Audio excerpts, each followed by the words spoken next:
Buenos días, buenas tardes otra vez. Estamos haciendo la entrevista para la clase de modelos de diseño instruccional. Y como les estaba comentando, el profesor Bernabé Soto me había recomendado contactarlo y entrevistarlo. Y yo estaba muy contenta porque lo había visto en una actividad de Red Educa PR que se había dado en Caguas, en el C3Tech, y lo había escuchado hablar y había estado siguiéndolo, ya lo seguía en Twitter con el username de Edumorphosis. Así que ya conocía un poco del trabajo que estaba haciendo por allá. Qué bueno, qué bueno. Pues la primera pregunta que hago es, ¿cómo llegó al campo del diseño de la instrucción? Wow. Bueno, yo me gradué de Sagrado, Ajá. pero yo no estudié nada de educación. Yo estudié comunicación. Hice mi bachillerato en comunicación y estuve trabajando un año como relacionista público en un municipio. Y como vi que el campo de las comunicaciones ya empezaba como que a saturarse, Ajá. y yo dije, pues no sé, como que voy a buscar otra alternativa. Y entonces vi en ese momento la publicidad de Sagrado, o sea, los brochures del programa de educación en tecnología educativa. Y como que me llamó la atención y dije, pues voy a averiguar, voy a explorar a ver. Y vi que tenía en ese entonces, había 3 especialidades: uso educativo de la computadora, era producción como producción parecido a radio y televisión, ¿verdad? Como para hacer tipos de producciones educativas, y el otro eran 3, era diseño instruccional. Entonces yo me decidí por uso educativo de la computadora y diseño instruccional. Y ahí sí fue que entré al mundo de lo que es la tecnología educativa. Y luego de que estudió, me imagino que mientras estaba estudiando tuvo la oportunidad de trabajar, hacer prácticas sobre lo que es diseño instruccional. Pues en ese momento mi profesora, la doctora Rosa Ojeda, ella estaba dirigiendo un proyecto que en ese entonces se llamaba CENIT, y yo no estaba trabajando, yo estaba full time estudiando la maestría, y pues me ofrecí para trabajar en ese proyecto. Y lo que yo hacía era como dar apoyo en el uso de la tecnología. Realmente el diseño instruccional lo trabajaba la doctora Rosa Ojeda con los maestros participantes. Pero por lo menos sí estaba envuelto en ese proceso, cómo se hacía la evaluación, cómo se trabajaba con los maestros, cómo se trabajaba en un proyecto, con el diseño. Y pues sí, fui poco a poco adquiriendo esa experiencia que era bien importante.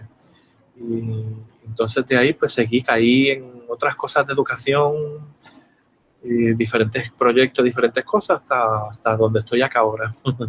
¿Y dónde está ahora? Ahora mismo estoy en la Universidad de Puerto Rico, en Arecibo. Yo soy el diseñador instruccional del proyecto Título 5. Okay. Además trabajo como diseñador instruccional. Estamos en un proyecto piloto de educación a distancia, de e-learning, y yo soy el que coordina pues, todas las actividades, el que ofrece los talleres de la plataforma Moodle, el que busca los contactos de los recursos externos. De hecho, Bernabé no fue un recurso. El profesor Bernabé Soto fue el recurso de adiestramiento del programa, y nos daba 2 talleres bien interesantes sobre metodologías del e-learning y la marcos filosóficos del e-learning. Qué chévere. Pero yo sé también, porque me lo comentó el profesor, que además de trabajar en la universidad en Arecibo, también colabora con él en otro proyecto más Sí, internacional. sí, tanto Bernabé como yo somos docentes virtuales en la Universidad San Martín de Porres de Perú. Es un programa de maestría en educación. Es que tiene un nombre raro y no me acuerdo ahora, pero es en educación, tiene que ver con un componente de e-learning o educación a distancia, y entonces yo doy el curso de creación de nuevos ambientes de aprendizaje. Tengo entendido que Bernabé tiene que ver con creación de como de páginas web educativas, algo así. El curso de algo similar a eso.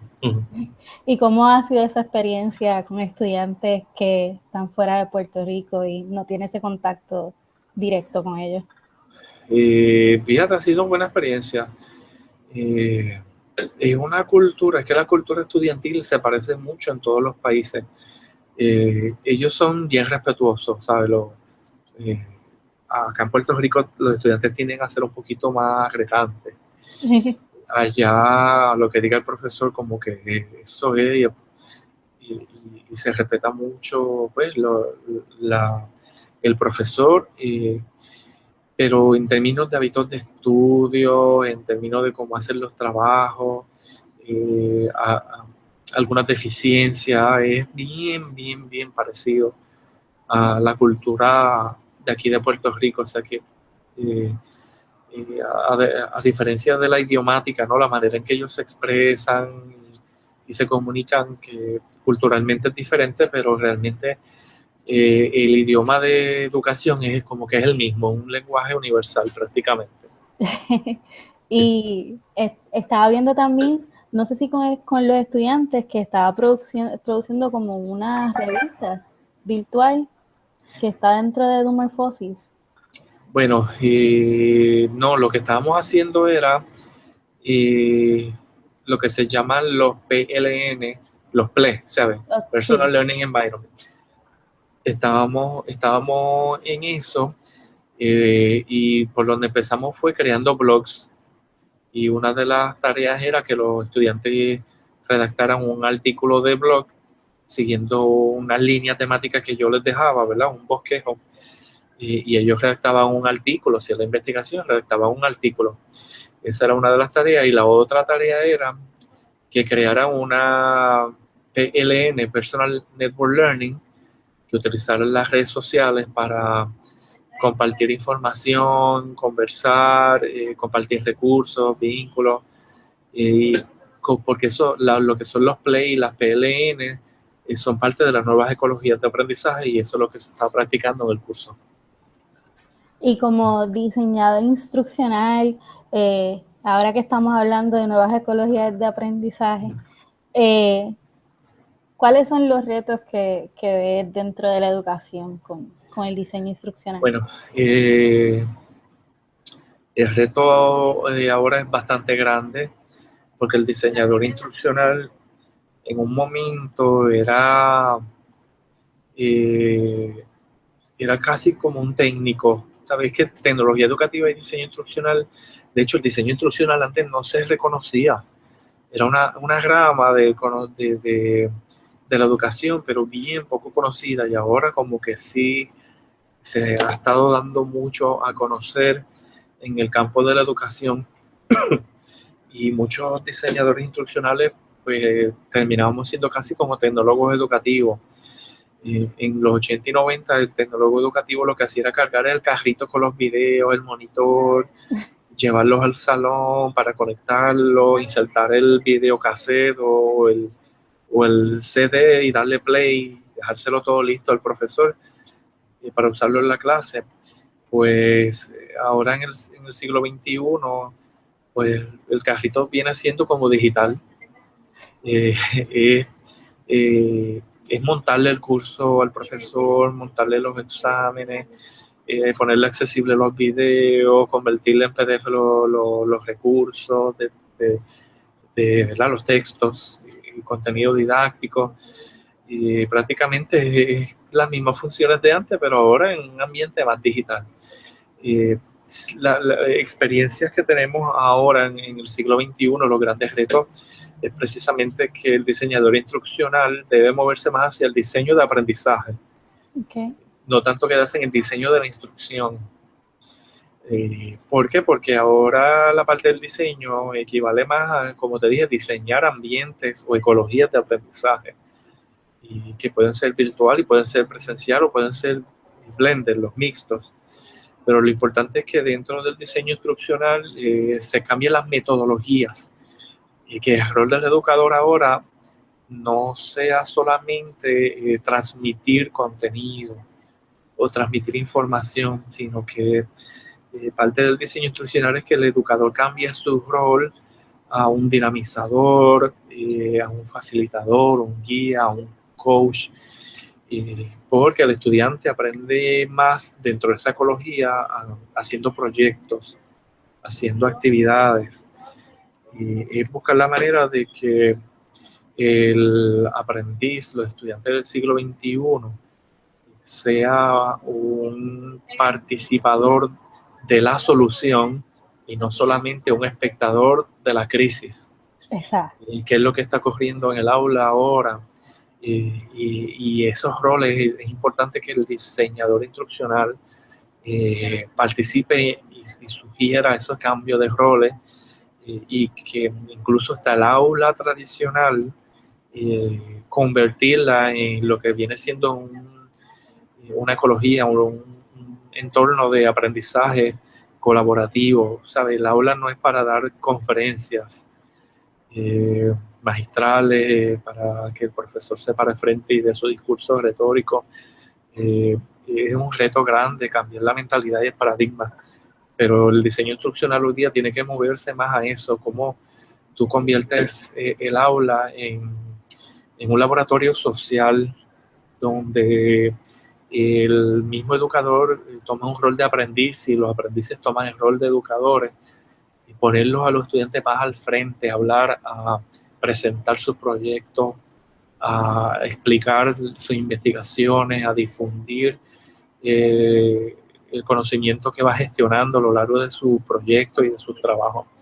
Ese es el gran reto de ahora del diseñador instruccional del siglo XXI, porque cuando nosotros estudiamos cómo es el ambiente de trabajo ahora, con todas estas compañías emergentes, precisamente son entornos así, son entornos colaborativos, trabajo en grupo, utilizando muchas plataformas tecnológicas, aplicaciones, y esas son las habilidades y las competencias que el diseñador instruccional necesita para que los estudiantes, cuando salgan al mundo afuera, fuera del aula, estén adaptados al ambiente real que está ocurriendo en el campo laboral, en el campo científico, en el campo social, en la parte de la economía colaborativa, que es el boom que se está creando ahora mismo.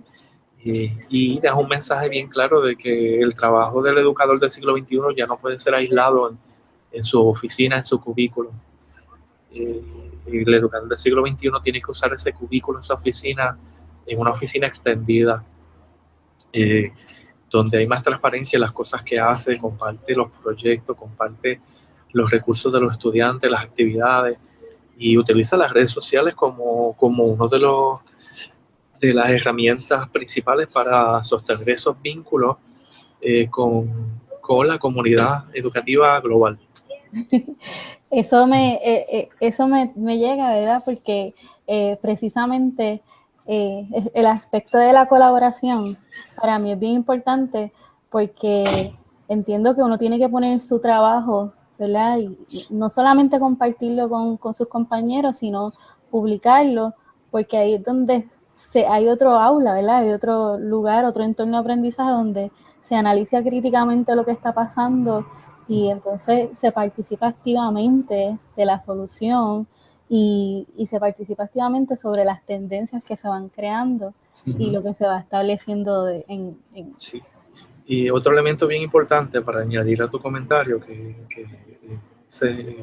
coincidimos en el punto, es que la única manera de que nosotros podamos justificar la inversión tecnológica es precisamente cuando compartimos, hacemos exhibiciones, demostraciones de los proyectos que hacen los estudiantes.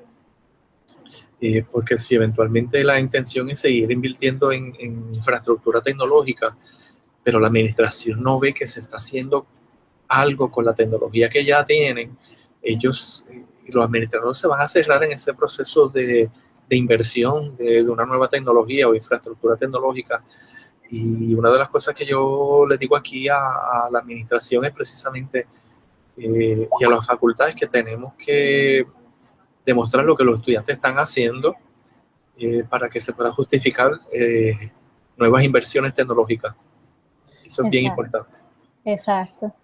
Y como diseñador instruccional, ¿qué características debe tener alguna persona que quiera aspirar a entrar al campo del diseño instruccional?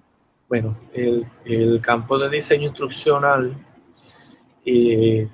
envuelve prácticamente 3 dimensiones que son bien importantes. Primero, pues, ser expertos en un contenido, ¿verdad? Siempre nos preparamos en una carrera. Por ejemplo, Bernabé es historiador, yo soy comunicador, el profesor Alfredo Calderón, que también es diseñador instruccional, él es químico. Cada uno nos preparamos en como que un área diferente, y así que cada uno de nosotros somos expertos en un contenido de grano, ¿no? En una disciplina, por decirlo así. Así que un componente, ¿verdad? Un elemento es la parte de ese conocimiento de grano específico en un área, y envuelve también otra dimensión que vendría siendo el conocimiento tecnológico, en términos de que, mira, nosotros prácticamente el diseñador instruccional, si no conocemos el paquete enorme de herramientas que hay disponible, no solamente en el mercado, sino en las redes, que son muchas herramientas gratuitas, pues entonces nos quedamos atrás, nos quedamos obsoletos con una tecnología que está marcada más que en el aula, en la escuela, en la universidad. Y así que tenemos que ponernos al día constantemente en esas herramientas, en ese conocimiento tecnológico. Y está la tercera dimensión, el tercer componente, que es la parte pedagógica. Y es cómo a una tecnología X yo la puedo utilizar para crear una metodología nueva, para hacer una experiencia de aprendizaje diferente a lo tradicional. Así que entiendo que esos son los 3 componentes más importantes de un diseñador instruccional. Y precisamente eso fue lo que me llamó la atención, porque llama a ser bien dinámico, porque uno tiene que estar constantemente compartiendo, colaborando, tiene que estar buscando, no puede depender de lo que ya está ahí, sino que Exacto. Hay que ir un poquito más allá y hay que ser bien creativo, porque uno puede tener muchas herramientas, pero no dice, ¿y cómo las aplico? ¿Y cuál es el objetivo? Y eso precisamente fue lo que llamó la atención sobre el diseño instruccional. Mira, el diseño instruccional no es solamente ya tú usar Moodle o Blackboard y empezar a montar un paquete de cursos en línea y se acabó el evento. Yo creo que el campo del diseño instruccional ahora se nutre de un conocimiento tecnológico, de un conocimiento en pedagogía, tanto las teorías viejas, ¿verdad? Que si Piaget, Skinner, Brunner, como las teorías que están saliendo ahora, que si SAM-R, el modelo TPACK, que son los más recientes, pues eso es importante, ¿sabes? Es como imagínate que tú seas una doctora y te llaman para atender a un paciente y tú llegas sin nada, ¿sabes? El médico llega con un bultito lleno de instrumentos, ¿verdad? Para chequear si los ojos, el estetoscopio, chequear las orejas, la nariz, ¿ves? Pues así tiene que ser el educador, tiene que venir con su paquete de herramientas. El diseñador instruccional tiene que andar ahora. La ventaja es que el paquete de herramientas que usamos son herramientas blandas, ¿sabes? Son herramientas que ahora las tenemos aquí en los teléfonos móviles, las tenemos en las tablets, y ya no hay que andar con un carrito, ya no hay que andar con un bulto, un maletín de herramientas para usarlas en ese momento, sino que ya podemos utilizarlas de manera móvil. Sí, y añadiendo a eso, precisamente en la invitación que me hizo del foro que hubo de experiencias de integración de las TIC en la educación del siglo XXI, me llamó mucho la atención la ponencia de la doctora en salud de Cuba, no recuerdo su nombre ahora, pero me estuvo bien curioso porque cómo vemos la necesidad de cuando se está formando unos doctores, que tienen que tener unas herramientas, ¿verdad? O tienen que tener un conocimiento y a lo mejor lo que tienen de referencia pues es limitado.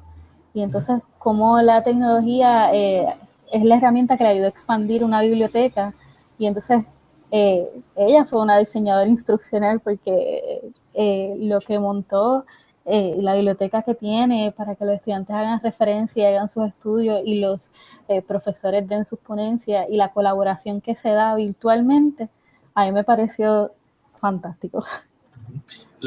Es un ejemplo de lo importante que es la diversidad. El aprendiz de ahora de este siglo, que son la generación Y, son estudiantes que utilizan diferentes herramientas porque tienen diferentes hábitos de estudio, diferentes formatos de aprender. Así que nosotros los diseñadores instruccionales tenemos que prepararnos para toda esa diversidad de formatos de aprendizaje, y cada generación que entra va a ser mucho más compleja y va a requerir de herramientas que todavía no han sido creadas para atender esas necesidades de aprendizaje de esas generaciones. Exacto. Y así mismo como estamos hablando, ¿verdad? Del futuro presente de esta generación que viene ahora aprendiendo y que aprende de forma distinta. Hay gente que postula que el maestro eventualmente desaparece del salón de clase o el salón desaparece. ¿Qué crees? Bueno, mira, no podemos decir que la universidad y la escuela van a desaparecer físicamente. Van a seguir ahí. Lo que ocurre es que el rol del educador ya no puede ser transmitir conocimiento, tiene que ser otra cosa diferente. Y la manera en que usamos el aula no puede ser tampoco de la misma manera que se ha estado usando desde que se concibió lo que es la escuela. El aula como la única plataforma de aprendizaje que necesitaba la sociedad. Ahora mismo, ese rol transmisivo del educador realmente no hace falta, porque si tú buscas un conocimiento ya está en las redes, ya está en YouTube, está en Google y están en otros lugares distribuidos en la web. Por lo tanto, decir que el profesor es el ente que lo sabe todo, realmente pues, ya en este momento esa frase está desacertada, ¿no? Está descartada. De igual manera, podemos decir que el aula es la plataforma exclusiva de aprendizaje de la sociedad. También va quedando descartada porque ya vemos plataformas de e-learning, lo que es Moodle, Blackboard, Canvas y otras más. Pero estamos viendo ahora cómo lo que entra en este panorama, lo que son los MOOCs, que son los cursos masivos en línea y abiertos, entran en el escenario educativo, y entonces vemos que entra una competencia directa con el aula como único centro de aprendizaje. Estamos hablando de no lugares de aprendizaje que está usando la sociedad para aprender, para certificarse. Y eso va a afectar grandemente a los programas académicos que ya están, que nos ofrecen las universidades.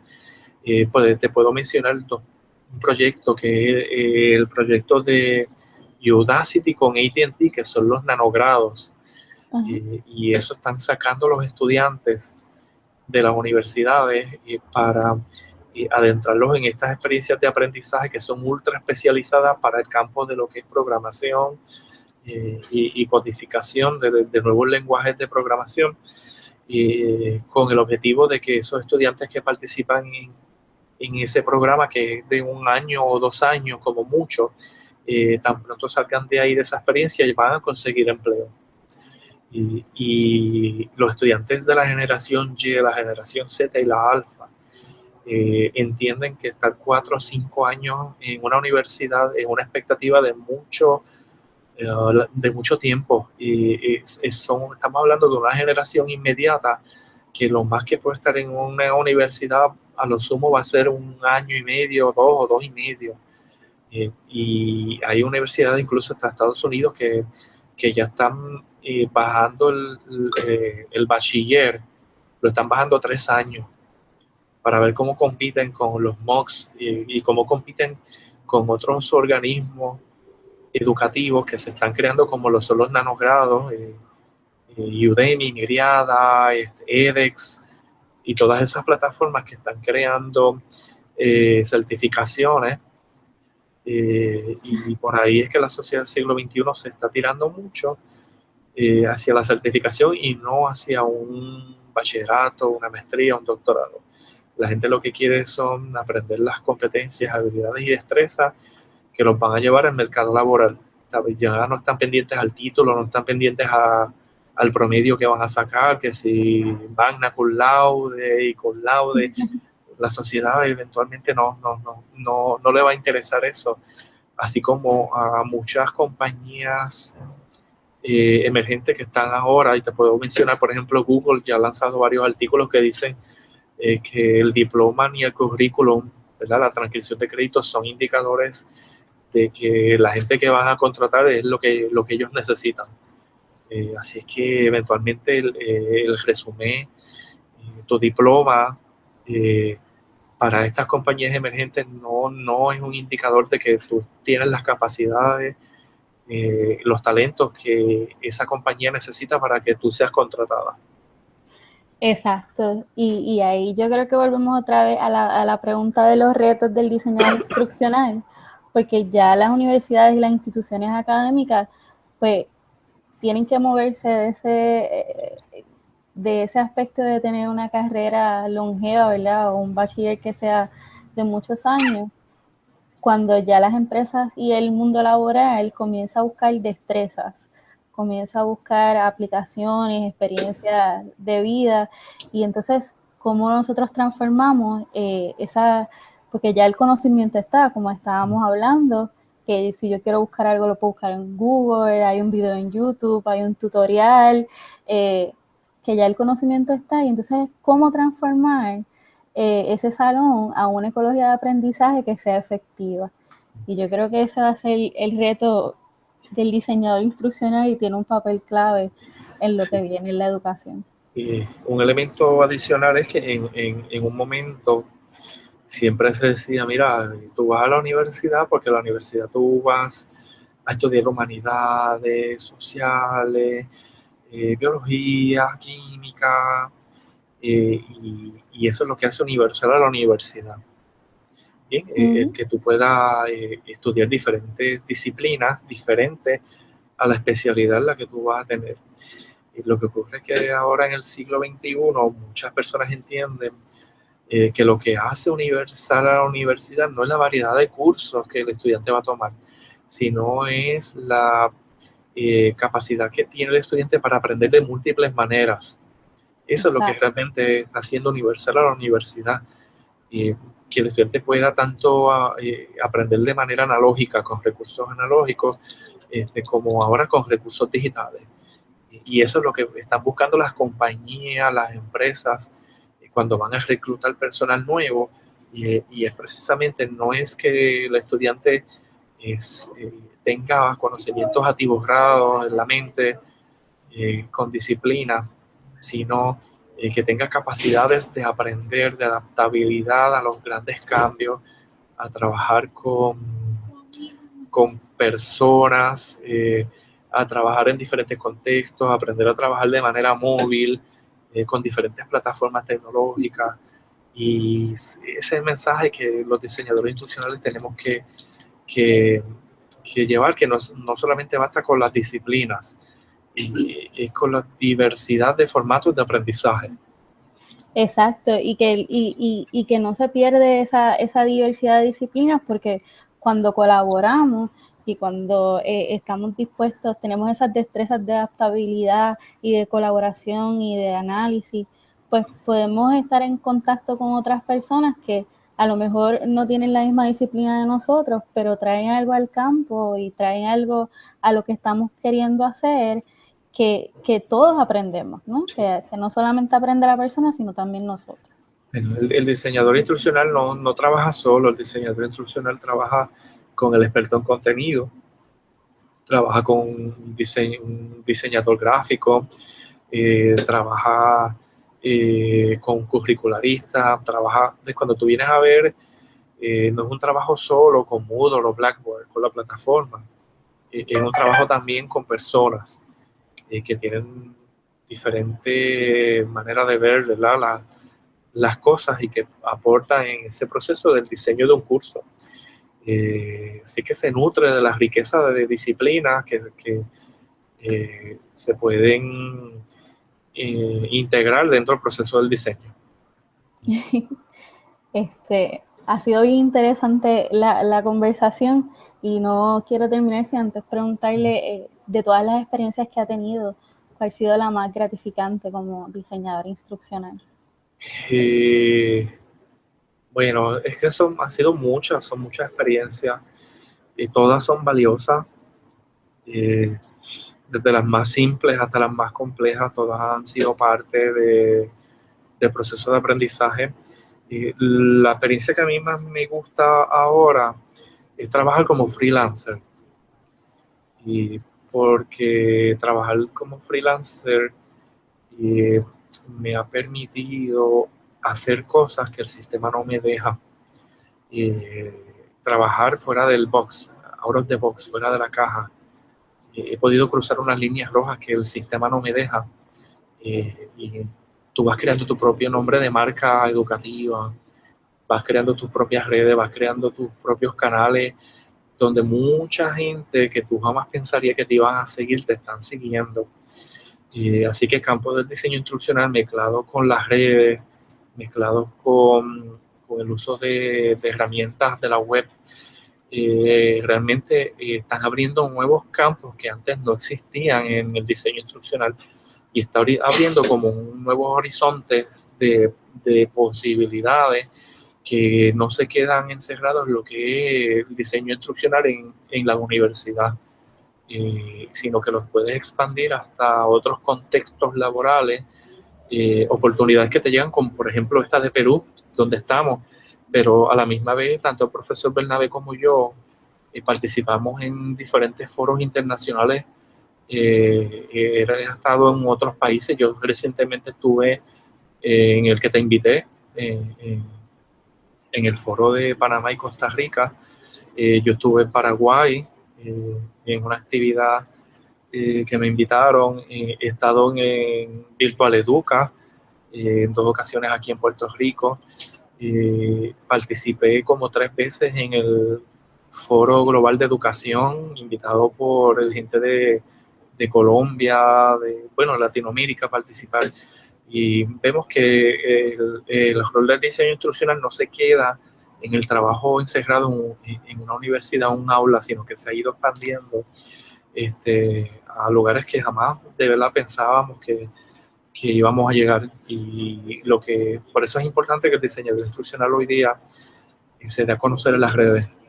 El diseño instruccional es un campo que mucha gente no sabe lo que es, cuál es el beneficio de tener un diseñador instruccional, porque no se quedan en lo que es el contexto educativo. Hacen falta diseñadores instruccionales en la industria, en la agricultura, en los empleos emergentes que son tecnológicos. Hace falta gente que sepa adiestrar personal. El campo ahora mismo, por eso es importante que todo educador tenga conocimientos en lo que tiene que ver con competencias digitales, porque la educación del siglo XXI se está moviendo hacia la educación virtual. O sea, hablar de lo que es la clase presencial va a ser lo mismo hablar de educación que el e-learning, que mobile learning, que blended learning, que el ubiquitous learning, porque todo a la larga va a ser una misma educación, ¿sabes? Ya no va a estar dividido en modalidades. Y por eso hablaba hace un rato de la adaptabilidad. Así que diseñador instruccional tenemos que adaptarnos ahora tanto a lo que es la educación presencial, la física, como el learning, mobile learning, blended learning, ubiquitous learning y cualquier otra rama que aparezca, porque si no, nos vamos a obsoletizar nosotros mismos. Exacto. Pues espero verlo por allá y compartir con usted. Sí, seguro. Ha sido un placer. Estaremos en comunicación. Ok, así que nada, gracias y por la invitación y participar de este proyecto que estás haciendo. Así es que si eventualmente lo haces tu trabajo y lo publicas, pues me lo dejas saber para Claro verlo. Claro que sí, le voy a estar enviando, voy a estar publicando el enlace en Twitter una vez esté preparado todo y le dejo saber. Ok, pues perfecto. ¿Algo más que te pueda ayudar? Por ahora eso es todo, gracias. Ok, sonríe a la cámara que voy a sacar una foto. Ok. Ok, déjame salir la foto. Déjame voy de nuevo, que se supone que esto sonara y no, que no sonó, voy de nuevo. Okay, pues a la 1, a las 2. Ahora sí. Ahora Ok, sí. chévere. Ok, pues nos vemos, cuídese. Chao. Bye. Éxito. Gracias.